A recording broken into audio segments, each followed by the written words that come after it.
komputer. Nah, langsung jalan ya. Teman-teman, kita mulai materi ketiga yaitu data induk pegawai. Jadi ini sistem manajemennya ya. Manajemen SDM itu eh, dunia digital sekarang ya. Pasti punya data induk pegawai dalam bentuk digital juga ya. Kalau zaman dulu data induk pegawai itu dalam bentuk kertas-kertas, tumpukan kertas gitu. Kalau pegawainya ribuan ya seberapa lemari gitu ya data induknya dalam bentuk kertas di rak-rak gitu ya di zaman dulu. Nah, ketika sudah digitalisasi semua dalam bentuk digital. Nah, kalau namanya digital yang kita bicara data berarti ada sistem manajemen database. Nah, sistem manajemen database itu kita sebut oleh orang awam biasanya database. Dalam bahasa Indonesia disebut basis data atau pangkalan data. Nah, IKTP itu juga ada database-nya ya, secara nasional yang hampir 300 juta penduduk Indonesia itu ada database-nya. Berarti data induk eh, warga negara Indonesia ada ya. Kemudian di perusahaan karena ada data induk pegawai maka memudahkan nanti dalam manajemen kepegawaian, dalam manajemen SDM. Nah, materi yang kita pelajari saat ini adalah submodul yang namanya PIM. Modul bukan submodul, modul namanya PIM. Jadi modul PIM itu subsistem dari sistem informasi SDM ini. Nah, karena tadi saya sudah ulas ya materi pertama dulu. Sistem adalah kumpulan komponen ya, kumpulan modul perangkat lunak dalam hal ini yang terintegrasi gitu ya, yang menyatu terintegrasi saling berkaitan. Nah, karena saling berkaitan database-nya gitu kan biasanya besar ya. Ada tabel-tabel, nah antar tabel juga saling berkaitan, saling berrelasi.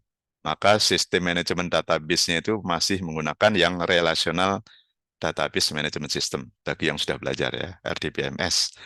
Nah, itu yang terkenal karena open source ya, itu adalah MySQL, MariaDB, PostgreSQL. Itu yang paling terkenal tiga itu. Nah, itu sistem manajemen database relasional atau RDBMS, Relational Database Management System. Nah, saya tidak akan mengajarkan database tentu saja ya. Kita langsung menerapkan database, ilmu database itu dalam pengelolaan data induk pegawai. Kemudian sistem informasi SDM-nya kita gunakan Orange dan modulnya atau subsistemnya adalah PIM, Personnel Information Management. Oke, nah sebelum masuk ke sana ini review sekilas saja bahwa sistem yang teman-teman nanti gunakan ya, sistem informasi, perangkat lunaknya itu boleh memilih salah satu ini. Nah, karena kelas Sabtu berarti yang nomor 3 ya, yang nomor 3. Jadi untuk yang kelas Sabtu saya pisahkan semua menjadi SISDM MyID. Jadi Anda gunakan ini supaya mudah ya. Sampai akhir semester itu tidak akan, insya Allah ya, saya akan pertahankan, saya jaga supaya tidak mati gitu ya, tetap bisa diakses dari manapun. Kalau teman-teman menggunakan laptop gimana? Ya boleh saja, tapi risikonya kan ketika ada masalah nggak bisa diakses gitu ya. Terus ketika tiba-tiba dapat proyek teman-teman ya, dapat proyek untuk setting SISDM di perusahaan lain atau perusahaan sendiri atau teman gitu ya. Nah, Anda diminta mendemokan akan kesulitan kalau ada di localhost. Meskipun bisa juga ya. Jadi tinggal koneksikan laptopnya ke internet, kemudian izinkan server web kita itu, XM yang ada di laptop kita itu diakses dari internet.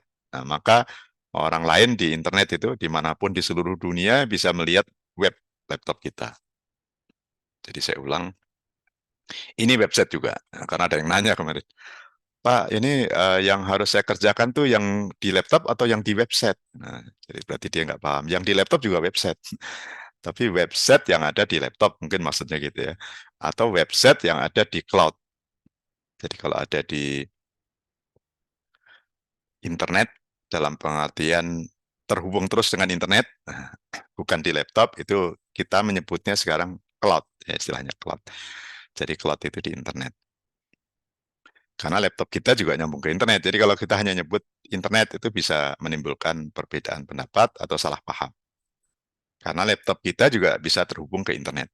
Tapi kalau kita menginstal XM di laptop itu jelas bukan cloud ya biasanya. Ya kecuali Anda setting cloud dulu di laptop. Jadi laptopnya dipasang software cloud, kemudian baru pasang XM di dalam cloud yang di laptop. Nah, itu namanya cloud juga itu. Tapi cloudnya ada di laptop ya, sebutannya apa? On premise ya, on premise. Tulisannya on premise sih. Jadi cloud itu bisa saja di komputer di kantor, tapi namanya on premise cloud. Kalau cloud yang ada di luar, di internet, yang terhubung terus-menerus ya, kita tidak kelola biasanya, serahkan ke perusahaan cloud. Nah, ini berarti cloud yang bukan on-premise, yang benar-benar cloud ya. Baik, itu pengantar. Kita masuk ke materi ketiga. Nah, saya tidak akan bahas teori ini terlalu panjang lebar. Teman-teman nanti baca-baca sendiri ya, banyak buku yang membahas tentang data ya, terutama data induk. Nah, dalam kepegawaian itu ada data induk, ada data transaksional, dan ada data referensi. Nah, ini ya. Eh, kita menyebutnya di perkuliahan ini data induk. Itu saja ya, yang kita pelajari untuk sementara. Karena kita langsung praktekkan, nanti kalau belajar teorinya, belajar sendiri. Kemudian sistem informasinya yang kita gunakan, yang sistem besarnya Orange, sistem informasi utamanya ya, induknya gitu. Eh, besarnya, yang subsistemnya kita menggunakan PIM, atau kadang disebut sistem informasi personel gitu ya. Kita menggunakan Personal Information Management. Dan nanti kita praktekkan cara memberi peran setiap karyawan itu. Ada yang hanya karyawan biasa, berarti perannya SSS, role-nya yang nanti kita jadikan administrator, role-nya namanya admin. Jadi admin itu nama role, ya, nama peran dalam sistem informasi SDM, Orange SRM ini contohnya. Berarti setelah belajar ya dalam 1 jam ini, teman-teman harus mampu menjelaskan ya jenis-jenis uh, data tadi ya. Ini secara teori ya. Kemudian mampu menjelaskan pengertian sistem informasi personel yang tadi sudah saya jelaskan secara sekilas ya. Ini sebagai data induk karyawan kita, perusahaan atau organisasi. Nah, ini merupakan subsistem atau modul ya, dalam Orange disebut modul dari SISDM Orange. Oke, jadi elemen-elemen datanya apa saja gitu ya. Nanti ada data yang wajib ada, misalkan nama, tanggal lahir. Nah, prakteknya hari ini adalah mampu memasukkan data induk pegawai. Meskipun hanya beberapa dulu ya, teman-teman. Satu aja, satu atau dua dulu untuk latihan hari ini. Jadi latihan memasukkan data. Nah, kemudian memberi akses setiap karyawan itu, dua itu tadi ya. Nah, saya tugaskan Anda minimal dua saja, minimal satu, dua saja. Ada dua data karyawan, sementara tidak perlu lengkap. Yang penting ada nama, dan apa user nanti ya, password, dan satu lagi ya email sebaiknya sudah ada. Kenapa diberi email? Jaga-jaga ya, Anda harus latih ya, jaga-jaga terus langsung digunakan oleh karyawan tersebut, dia lupa password. Nah, kalau kita sudah setting emailnya di pertemuan kedua, maka kalau ada karyawan ESS ini yang lupa password, bisa mereset sendiri. Kalau admin ya, admin dalam hal ini juga bukan admin utama yang saya berikan. Anda kan admin SISDM-nya. Ketika setting emailnya belum berhasil, ya tetap harus minta bantuan saya gitu ya, admin. Tapi kalau nanti Anda sebagai admin servernya juga, admin cloud, nah mestinya bisa juga mereset sendiri pakai PHP My Admin. Nah, tapi PHP My Admin tidak saya sediakan untuk Anda ya, karena khawatir nanti malah banyak masalah gitu ya, masalah. Jadi saya sengaja tidak berikan akses ke PHP My Admin. Kemudian kalau lupa password, ya tadi, japri saya, nanti saya reset passwordnya. Baik, yang ini materi kedua ya, dulu administratif, kita ada apa, manajerial gitu ya, fungsi teknologi informasi dalam SDM atau sistem teknologi informasi dalam SDM gitu ya. Penamaan penamaan TI, SI, STI itu hanya perbedaan pendapat teman-teman ya. Ada yang menyebut ya sebuah software yang digunakan untuk manajemen disebut SI gitu ya, itu termasuk SI. Lalu pengelolaannya, ya, kita kan sebagai orang SI itu bukan pengguna akhir. Ya. Sarjana komputer adalah pengembang, pengelola, admin gitu ya fungsinya. Meskipun nanti Anda juga bisa aja bekerja di bagian pengguna ya sebagai manajer SDM misalnya, berarti pengguna itu. Nah, kita sebagai orang komputernya ya, sebagai orang SI-nya, orang IT-nya gitu, berarti yang kita kelola adalah sistem manajemen teknologi informasi. SMTI atau sistem teknologi informasi gitu ya. Sistem sebagai bagian dari sistem yang besar. Tadi apa? Admin. Admin itu sistem, subsistem maksud saya, modul ya. Itu yang kita pelajari hari ini. Saya jelaskan di awal tadi ya. Jadi admin itu dalam hal sistem informasi SDM itu juga sistem. Nah, sistem dari sistem informasi berarti disebut subsistem atau modul. Jadi dalam SI Orange SRM itu ada modul namanya admin itu yang kita sudah pelajari di dua pertemuan sebelumnya dan sekarang masuk ke penggunaannya. Jadi tugasnya tuh ya, kita sebagai admin apa nih tugasnya? Nah, tadi buat user gitu ya. Tugas pertama hari ini buat user. Entry data, kemudian memberi akses setiap karyawan itu login. Berarti membuatkan user kepada karyawan, user dan passwordnya. Oke, ini penjelasan lebih detailnya ya, yang saya minta Anda baca-baca sendiri ya. Data induk, berarti data seluruh KW untuk seluruhnya ya, data transaksi. Nah, ini data yang dihasilkan setelah mengolah data induk. Nah, transaksi, misalnya ada yang mengajukan cuti, nanti kan ada data cuti ya, daftar cuti yang sudah diambil, berapa orang yang sudah mengambil cuti. Nah, itu kan data juga ya, hasil dari transaksi. Data referensi berarti data yang dijadikan acuan, misalkan jenis jabatan, nah itu referensi ya. Jadi data yang sudah disiapkan lebih dulu, nama-nama jabatan di perusahaan. Misalnya ada direktur, ada manajer, ada asisten manajer gitu ya, ada staf admin dan seterusnya. Desain grafis, teknisi, apa kalau bagian IT apa, administrator sistem, nah itu semua namanya jabatan. Itu kan data juga ya, tapi itu data sebagai referensi. Kode jabatan kadang hanya nama jenis jabatan semua sama ya. Istilah-istilah ini mengacu kepada tabel. Nanti di dalam sistem itu ada tabel. Jadi ada tabel namanya tabel jabatan. Ada tabel gaji. Itu referensi ya, tingkatan gaji. Kalau data induknya kan data karyawannya itu sendiri. Nah, data induk pasti akan berhubungan dengan data transaksi, akan menghasilkan dan butuh data referensi pasti ya. Misalkan seorang karyawan baru ini mau diberi gaji berapa? Nah, berarti dia ngambil tabel atau ngakses tabel gaji. Misalkan gajinya ada 10 jenis, 10 level. Nah, karyawan baru ini levelnya tengah gaji. Misalkan dari 4 sampai 10, oh dia gajinya 7 juta gitu ya sebulan. Nah, itu ngambil dari data referensi. Nah, ini secara diagram ya. Jadi ada data induk, data pokoknya. Tapi ini bukan flowchart teman-teman ya, hanya skema biasa. Jadi ada prosedur, seluruh prosedur dalam fungsional SDM. Di sinilah ada modul-modul ya. Dalam SI SDM kita banyak modul ada di tengah itu. Nah, kemudian hasil dari pengolahan data induk itu menjadi data transaksi. Nah, data transaksi untuk mengambil keputusan ujungnya nanti ya, itu butuh data referensi. Demikian pula data induk karyawan juga butuh data referensi. Nah, ini konsepnya. Nah, kita masuk ke subsistem yang namanya data induk.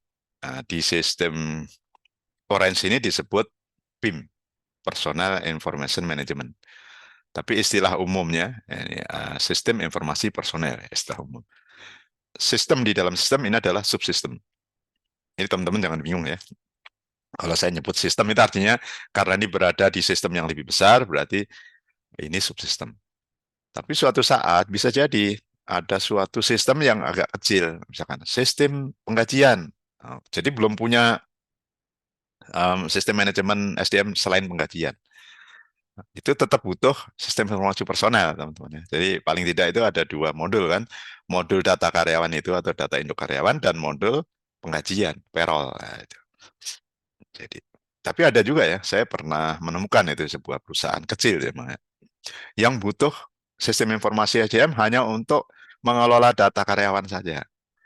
Jadi manajerialnya belum banyak menggunakan teknologi informasi. Jadi masih banyak manual lah. Ngajukan cuti ya masih manual pakai kertas gitu. Tapi data induk karyawannya itu sudah dalam sistem. Nah, berarti modulnya hanya satu itu namanya. Modulnya satu saja. Modul modul sistem informasi SDM-nya hanya ini sistem informasi personel. Nah, karena hanya satu modul ya dia nyebutnya itu sistem informasi personel atau data induk karyawan gitu ya, sistem informasinya kecil. Tidak ada sistem cuti, sistem absen, sistem gaji, sistem penilaian kinerja dan lain-lain tidak ada di dalam. Jadi kalau dia berdiri sendiri maka disebut sistem informasi personel atau sistem uh, pengelolaan data karyawan ya. Namanya macam-macam lah ya, sistem informasi personel, information management. Oke, jadi kita masuk ke entry data nanti ya. Ini teori-teorinya saya kira nggak sulit teman-teman pelajari sendiri ya. Data itu ada data primer, data sekunder gitu ya. Sama juga kalau teman-teman riset nanti kan beda. Ada istilah data primer dan sekunder, tapi pengertiannya beda. Kalau dalam penelitian, riset atau proyek ya, mau buat skripsi, tugas akhir, bicara data itu ada data primer, berarti kita ambil sendiri datanya. Data sekunder, berarti kita ngambil data yang sudah dibuat orang lain. Jadi orang lain melakukan survei, misalnya data yang ada di Google kita ambil itu namanya data sekunder. Nah, dalam data karyawan, data primer itu elemen data yang berkaitan langsung dengan keberadaan seorang pegawai. Nah, itu primer ya. Yang tidak secara langsung itu disebut sekunder. Hmm. Jadi tidak digunakan dalam proses manajemen secara langsung. Kemudian contohnya ya ini contohnya data primer ya data pribadi, data satuan kerja, jabatan ya. Pendidikan itu tergolong primer. Langsung berkaitan berhubungan dengan seorang karyawan. Data sekunder, data keluarga ya. Ini lain-lain baca sendiri nanti ya. Pendidikan ada formal, pendidikan non formal itu termasuk sekunder. Baik, kita masuk ke prakteknya sekarang ya. Karena waktu sudah lebih 30 menit untuk teori, harusnya cukup. Kita masuk ke sistem Orange SRM-nya, ya, sistem informasi yang sudah terpasang di cloud. Kita nanti saya demokannya yang versi cloud. Jadi saya ulang modul PIM tadi ya, itu disebut subsistem dari sistem informasi SDM. Dalam hal ini Orange SRM punya subsistem namanya PIM, nah, atau modul PIM. Nah, fungsi PIM itu untuk mengelola data karyawan ya. Seluruh data karyawan di entry ke situ. Kemudian ada modul SS. Jadi kita belajar dua modul sebenarnya. Meskipun SS ini nih masih di kelompokkannya yaitu ke dalam modul admin teman-teman ya. Jadi SS itu masuknya ke modul admin, bukan modul PIM. PIM itu data induknya, tapi memberi akses kepada karyawan itu admin berarti. Administrator sistem memberikan user dan password kepada karyawan. Jadi SS namanya ya. Nah, ESS yang ada di SISDM Orange SRM itu fungsi pertamanya ya supaya bisa login, gitu. Kemudian bisa entry datanya sendiri. Nah, tujuan lebih lanjutnya nanti bisa mengajukan cuti, ya, gitu. Membuat laporan dan lain-lain. Ya. Penilaian itu menggunakan modul ini. Jadi ini modul yang dibutuhkan untuk modul-modul lainnya. Nah, SS. Lalu perannya apa? Nah, peran yang paling mendasar namanya ESS juga ya. Jadi ESS itu nama modul, tapi juga akhirnya menjadi nama peran, nama role ya. Jadi role di dalam ESS ada dua, yaitu ESS itu sendiri yang berlaku untuk seluruh karyawan yang bisa login itu namanya ESS. Nah, ada karyawan yang tugasnya sebagai administrator itu role-nya namanya admin. Nah, ini saya ulang tadi ya di pengantar. Nah, contoh penggunaannya nanti ketika mengajukan cuti ya ESS ya. Kalau admin itu untuk setting, untuk setup, untuk konfigurasi sistem. Namanya administrator sistem. Oke ya, jadi latihan kita sekarang entry data. Nah, ini penjelasan lebih lanjutnya ya. Jadi ESS dapat pengguna yang dapat login, mengakses dan melakukan perubahan data dirinya, ya, minimal nanti dirinya sendiri gitu ya. Tapi ketika transaksi, transaksi maksudnya proses manajemen itu disebut transaksi ya. Dia misalnya mengajukan cuti, dia menyetujui itu cuti, bawahannya itu SSS harus login. Jadi meskipun sama-sama SS, nanti peran lanjutannya itu beda-beda. Nah, seorang manajer punya peran yang lebih banyak daripada karyawan biasa. Tapi apa itu role-nya sama-sama SS ya. Tapi peran tambahannya ya, jadi role untuk pertama kali sama SSS. Tapi ketika sudah diberi jabatan, yang setup jabatan kan admin ya. Nah, dia jabatannya manajer. Nah, makanya manajer punya peran yang lebih tinggi dari bawahan, dari staff atau dari karyawan biasa gitu ya, teman-teman. Nah, pengguna yang masuk untuk sementara itu kita sebutnya SS dulu. Nah, sekarang baru kemudian, ini untuk sementara ya, maksudnya Anda membuat user, berikan SSS dulu, dua karyawan saja, dua karyawan. Nanti setelah itu salah satu karyawan Anda jadikan sebagai admin. Gitu ya. Jadi adminnya itu jadi dua sekarang. Karena admin yang pertama kita buat itu kan otomatis teman-teman ya. Ketika Anda menginstall, jadi dalam proses install Orange SRM itu user yang dibuat itu otomatis sebagai admin user pertama. Apapun namanya, ya, namanya boleh admin, boleh tidak, nama loginnya ya, username-nya. Jadi username yang dibuat pertama kali itu adalah admin otomatis. Oke, nah sekarang kita akan menambahkan satu admin. Nah, sebelum menambahkan satu admin berarti membuat dua karyawan. Oke ya, nanti kita langsung praktek, tapi ini langkah-langkahnya gitu. Jadi login dulu sebagai admin. Jadi user yang dibuat pertama kali, yang sudah digunakan di pertemuan 1 dan 2 itu adalah admin. Kemudian masuk ke PIM. Nah, karena di pertemuan kedua saya minta Anda mematikan ya sebenarnya semua modul selain PIM. Jadi modul yang aktif itu sebenarnya untuk sementara ini hanya admin dan PIM ya, dua dua. Karena itu tidak bisa dimatikan. Data induk karyawan harus ada, admin harus ada ya. Jadi dua modul yang harus ada itu dua itu, admin dan PIM. Nah, masuk ke modul PIM atau menu PIM, kemudian klik add ya untuk menambahkan karyawan. Isikan nama, minimal nama itu berisi nama depan dan nama belakang. Nah, repotnya banyak orang yang namanya hanya satu kata ya. Jadi seperti saya itu misalnya Rosmanto kan hanya satu kata, maka nama belakangnya itu Rosmanto juga. Itu standar yang umum berlaku ya seperti itu. Jadi ketika nama hanya satu, maka dua dua nama itu ya, nama depan dan nama terakhir itu sama. Nama tengah tidak perlu diisi. Kemudian ID, employee ID itu boleh untuk sementara ya dipertahankan yang diberikan oleh sistem. Biasanya otomatis ya 0001 itu admin pertama, kita buat kedua akan kodenya 0002 dan seterusnya. Tapi itu nanti bisa diubah menjadi nomor induk PKW misalnya. Kemudian berikan login ya. Jadi setiap kita membuat karyawan langsung berikan akses sebagai ESS. Ya. Jadi beli peran pegawai baru itu agar dapat login. Maka diberi role SS. Jangan jadi admin dulu ya, jadikan SS. Nah, jangan lupa di enable itu menunjukkan kalau dia bisa login. Kalau karyawan tiba-tiba mundur, nah langkah paling cepat teman-teman mengamankan sistem adalah disable. Jadi dia mengundurkan diri mendadak gitu ya. Nah segera karyawan itu di disable supaya tidak bisa login. Jangan di delete ya karena data karyawan itu sebaiknya dipertahankan di dalam sistem. Suatu saat mungkin dibutuhkan. Misalkan dia mau masuk kembali ngelamar kerja ya kita bisa lihat datanya.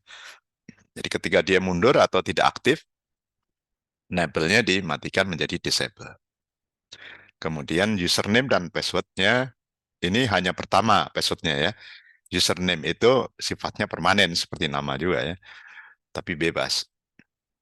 Bebas sih maksudnya tidak harus sama dengan nama ya, tapi harus ada kata apa teks yang tidak ada spasi. sebaiknya ya mudah dipahami ya. Jangan jangan angka acak kalau username. Kalau password, nah ini boleh acak. Nanti di copy paste kan ketika dia login, lalu dia akan membuat password sendiri. Jadi pengamanannya sistem biasanya seperti itu. Password pertama dibuat, setelah login diminta buat password baru. Kemudian ulangi untuk membuat pegawai kedua. Jadi tugas hari ini itu buat dua saja. Nah, ini menunya. Oh ya, ini kan agak kecil mungkin ya. Nanti saya langsung demo saja. Jadi ketika masuk ke BIM, ini contoh yang modulnya masih lengkap teman-teman ya. Nah, ini masih ada modul lifetime, recruitment. Nah, nanti kalau dihapus di bagian configuration modules, nah ini akan hilang.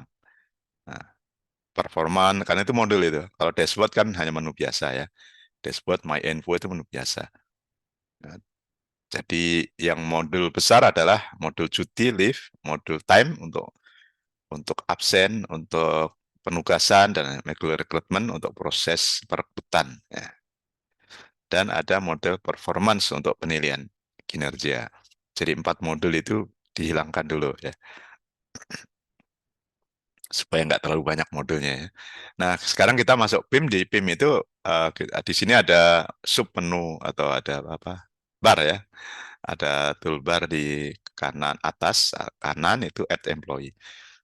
Tapi bisa juga di bawah ya, add employee, lalu tambahkan karyawan baru tadi ya. Nama harus ada, nama depan dan nama akhir. Ini kode dipertahankan, langsung buat login. Nah, ini login, ini user, dan passwordnya 2 kali supaya kita yakin menulis passwordnya benar. Nah, kalau memberikan ke karyawan, jangan lupa ini di copy paste ya. Di copy dulu ya, di copy terus dikirim ke karyawan, Anda diberi login gitu ya. Diberi akses login dengan user X dan password Y misalnya. Lalu klik save. Nah, nanti akan ada dua seperti ini ya.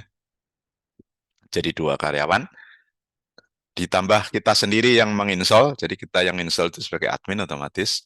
Karyawan yang lain itu, nah ini admin role-nya ya, role-nya admin. 2 karyawan yang baru, role-nya semua SSS dulu teman-teman. Nah seperti ini. Lalu ubah salah satunya menjadi admin. Nah jadi masuk ke menu admin, user management, lalu role untuk salah satu karyawan ini diubah dari SS menjadi admin. Caranya seperti ini, masuk ke admin, ya. Karena kita mau ubah user, ya berarti itu fungsinya fungsi admin, bukan entry data ya. Kalau PIM kan untuk mengentry data seluruh data karyawan. Ya. Nah, data karyawan tadi yang saya minta Anda sebaiknya emailnya mulai dimasukkan jika ya tujuan kita akan memberi akses ya. Kemudian dia kalau lupa password bisa edit sendiri. Nah, nanti di bagian lanjutan dari PIM itu ada setelah karyawan ini dibuat, nanti ada sub menu untuk mengelola email. Jadi kalau belum, nggak apa-apa ya, ini kan masih simulasi. Karyawannya Anda sendiri gitu ya. Jadi tidak diberikan email tidak masalah kalau hanya untuk latihan. Tapi dalam kondisi nyatanya nanti di dunia kerja itu Anda dapat proyek gitu ya. Jadi sebaiknya diberi email supaya dia bisa meriset passwordnya sendiri. Baik, ini tugasnya ya. Jadi Anda login sebagai admin, buat 2 user, dua karyawan dan diberi akses ESS dua-duanya.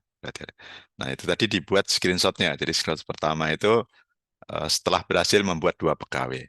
Lalu screenshot kedua itu salah satu pegawai yang diubah menjadi admin. Nah, jadi laporannya cukup itu aja, sederhana. Anda buat 1 halaman, isinya 2 screenshot, jelaskan fungsinya. Dan tulis tautannya, copy paste tautannya di bawahnya ya. Supaya kalau sewaktu-waktu Anda belajar kembali, misalkan nanti ujian gitu ya. Nah, ketika tugas akhir kuliah ini dan ujian itu akan membuka file ini. Jadi lebih mudah gitu ya. Ketika kita harus ujian akhir atau mengerjakan proyek bahkan ya. Anda dapat proyek gitu ya. Jadi enak gitu ya. Nah, baik, itu kita langsung praktek demo tentang penggunaan SISDM tadi ya. Nah, jadi saya kembali share yang orange SRM saya ya, seperti ini. Jadi ini sengaja saya set agak besar, sebentar ya. Nah ini tampilannya agak besar supaya kelihatan di video. Jadi pertama menambah karyawan berarti kan PIM ya, ini PIM. Nah PIM, ini pengamanannya bagus ya. Ketika lama tidak login, diminta login kembali. Jadi jangan sampai kita meninggalkan laptop itu dalam kondisi adminnya masih aktif, itu bahaya ya kalau ada orang jahat atau tidak sengaja mengubah-ubah sistem. Jadi kita masuk ke PIM, kemudian di sini employee list itu kalau sudah punya daftar karyawan ya, dalam contoh saya itu kan sudah ada langsung 3 ya, karena saya beri contoh ke kuliah lain. Nah, kita langsung buat baru teman-teman ya, jadi masuknya di add sini, jadi menu yang ketiga ya, add. Nah, buat karyawan baru, misalkan ini pegawai nomor 3 ya, nah, saya acak aja, saya mudah aja contohnya, pegawai ketiga. Nah, karena 001 itu kode untuk admin utama, maka pegawai ketiga kodenya 004, itu boleh dipertahankan untuk sementara. Terus diberi akses login, teman. Nah, ini ya, akses login di enable. Kalau tiba-tiba dia mundur atau tidak jadi nih karyawan nggak jadi masuk, di disable. Jangan sampai dia bisa login, itu bahaya ya. Jadi enable username-nya ya misalkan pegawai 1 gitu ya, untuk mudahkan aja. Pegawai 1, password-nya supaya Anda memberi tahu ke dia juga mudah, boleh dengan kombinasi huruf besar, B-nya besar, pegawai 1. Nggak boleh kan? Harus ada tanda seru atau tanda lain deh, karakter khusus ya. Pegawai 1 tanda seru. Nah, selesai. Jadi Anda bisa praktekkan ini yang saya buatkan ke sistem saya. Pegawai 1, passwordnya P besar, pegawai ya, 1 tanda seru. Nah, lalu di save. Nah, jangan lupa diuji coba. Ini sukses, terus Anda uji coba ya. Kalau takut lupa, simpan. Seperti ini ya, biasa untuk latihan dibuat semudah mungkin. Nama depannya sama-sama pegawai ya. Tadi saya beri 1 ya, harusnya 3 ya, nggak apa-apa lah ya. Jadi ini kalau mau diedit, berarti ini diedit pegawai 1. Karena loginnya tadi pegawai 1 ya, saya edit pegawai 1. Kalau ingin melengkapi ya, melengkapi ya Anda pindah ke data-data bawahnya tadi ya. Ini kan ada kontak. Nah, kontak details itu paling tidak Anda memasukkan email yang saya minta di sini kan ya. Jadi memasukkan email. Misalkan pegawai 1 emailnya rusmanto@gmail.com gitu ya. Kalau ini sudah terpakai ya. Misalnya pengajar gitu ya. Pengajar. Sebenarnya minimal 1 aja ya, work email. Itu digunakan nanti untuk menerima password jika lupa. Jadi Anda langsung diupdate nomor HP dan lain-lain, bisa lain kali. Ini save dulu. Terus buat lagi yang kedua, ya. Tadi pegawai 1 kita buat eh, add employee kembali. Ya. Data kedua, misalnya pegawai, tadi pegawai 1 ya, sekarang namanya sama misalnya. Nah, yang beda nama belakang. Ini pegawai 2. 0005, diaktifkan usernya pegawai 2. Lalu passwordnya sama, pegawai 2. Tanda seru, sama kan. Pegawai 2, tanda seru. Save. Oke ya, jadi selesai 2. Nah, tugas yang kedua, ini pastikan ini sudah berhasil. Kalau sudah berhasil, Anda lihat employee list di sini. Nah, di sini kan pegawainya sudah banyak ya. Anda kecilkan employee list, melihat daftar pegawai yang sudah Anda buat. Nah, saya sudah buat 5 sekarang ya. Jadi 01 itu admin yang pertama dibuat. Nah, ini membingungkan. Kalau ini peran ini adalah bukan atas nama orang, admin boleh diganti namanya. Tapi dia dalam sistem itu tetap harus ada karyawan ya. Jadi admin itu tetap melekat ke sebuah karyawan, ke seseorang gitu lah. Jadi jelas siapa yang tanggung jawab gitu ya. Jadi admin itu bisa lebih dari 1. Dan itu masing-masing melekat ke nama orang. Oke ya, jadi tugas kedua sekarang masuk ke menu admin. Menu admin, jadikan salah satu ini sebagai admin. Ini kebetulan kan saya pernah setting sebelumnya ya. Nah, ada adminnya sudah ada 2 ya. Adminnya ada 2. Nah, saya misalkan supaya sama dengan Anda ya, ini saya hapus dulu. Jadi ini hapusnya hapus dari login nih teman-teman ya. Hapus dari sisi login, bukan menghapus karyawan. Jadi saya menghapus seseorang tadi tidak bisa login kembali. Itu cara cepat juga. Supaya dia tidak bisa login, hapus saja dari login. Tapi yang paling bagus ya, yang paling benar secara prosedur itu di disable dulu. Siapa tahu nanti dibutuhkan. Jadi tidak perlu buat baru gitu ya. Nah, sekarang praktek yang kedua adalah menjadikan salah satu ini sebagai admin, teman-teman ya. Misalkan pegawai satu tadi ya, jadi pegawai satu yang punya email tadi kita jadikan admin atau pegawai dua lah sama aja ya. Ini nanti dia ketika minta password, nah dia akan dapat passwordnya gitu ya. Jadi pegawai dua dijadikan admin. Nah, jadi cara di sini klik edit ini teman-teman ya, di edit bagian bawah itu ada edit kanan, maksudnya bagian kanan ada edit. Ini SSS-nya diubah dari admin, mudah kan ya. Nah, jadi dari sebelumnya ESS, ini sebelumnya ini diubah jadi admin. Sudah gitu aja sebenarnya, teman-teman. Nah, nah, kalau dijadikan admin, kalau Anda ingin aman ya, passwordnya diubah. Diubah lagi karena dia jadi admin misalnya. Kalau tidak diubah ya masih password lama. Jadi dia berubah jadi admin, tapi menggunakan password yang sebelumnya digunakan. Usernya sama, passwordnya sama, tapi perannya berubah jadi admin. Jadi Anda save. Oke. Jadi kalau untuk mencoba berarti bisa langsung logout dari sini ya. Ini cara cepatnya. Harus diuji coba teman-temannya kalau punya sistem ya. Jadi login dengan pegawai dua, terus passwordnya sudah saya simpan tadi ya. Pegawai dua tanda seru tadi. Login. Harusnya sekarang dia jadi admin. Nah, nanti kalau ingin yakin, bedakan dengan user biasa ya. Nah, bedakan. Coba ya. User biasa adalah pegawai satu. Nah, ini jadi admin dia. Maka dia punya menu admin. Karena sebagai administrator. Jadi pegawai dua ini dapat tugas ya sebagai admin. Nah, kita ulang satu lagi. Kalau pegawai satu gimana? Jadi harus dicoba ya, teman-teman. Kalau membangun sistem informasi apapun itu harus ada testing, penguji cobaan. Ini proses uji coba ini.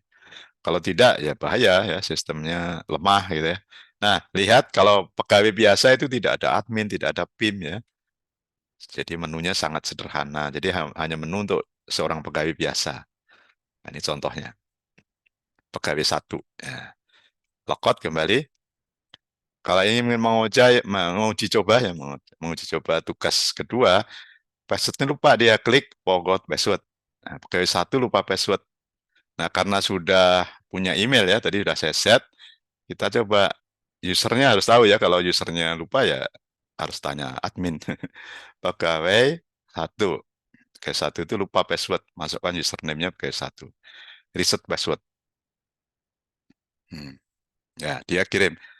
A reset password link has been sent to you via email. Jadi email yang di entry di sistemnya tadi kan user bisa bisa ngedit sendiri emailnya ya, SS itu ya. Nah, kita menguji cobanya harus masuk ke email apa tadi yang saya gunakan, pengajar NFCOM ya, kalau nggak salah ya. Kita coba saja. Nah, saya sebagai pegawai satu ya, pegawai satu.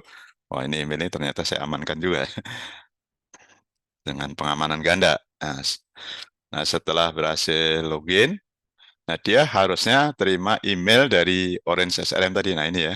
Nah, reset password. Orange SLM reset password. Terus dia klik reset dirinya sendiri. Jadi dia mereset passwordnya sendiri, pegawai satu. Karena lupa ya. Misalnya. Boleh nggak dengan password yang lama? Nah, sistem ini masih sederhana ya. Jadi masih diizinkan. Kalau sistem perbankan biasanya tidak diizinkan. Karena khawatir itu hack ya. Jadi cracking gitu. Jadi password lamanya bisa digunakan oleh yang nge-crack jadinya kan. Nah, kalau bank biasanya diamankan tidak menggunakan password yang lama. Jadi kalau untuk SISDM ini masih boleh. Password yang lama digunakan kembali. Sip, berhasil ya. Kita login dengan password lama. Ya, jadi tanpa harus memasukkan password baru. Berhasil sekarang. Jadi selesai uji cobanya. Tepat jam 9. Ada pertanyaan? Rekaman saya stop dulu harusnya. Saya tadi masih merekam kan ya. Jadi saya stop dulu supaya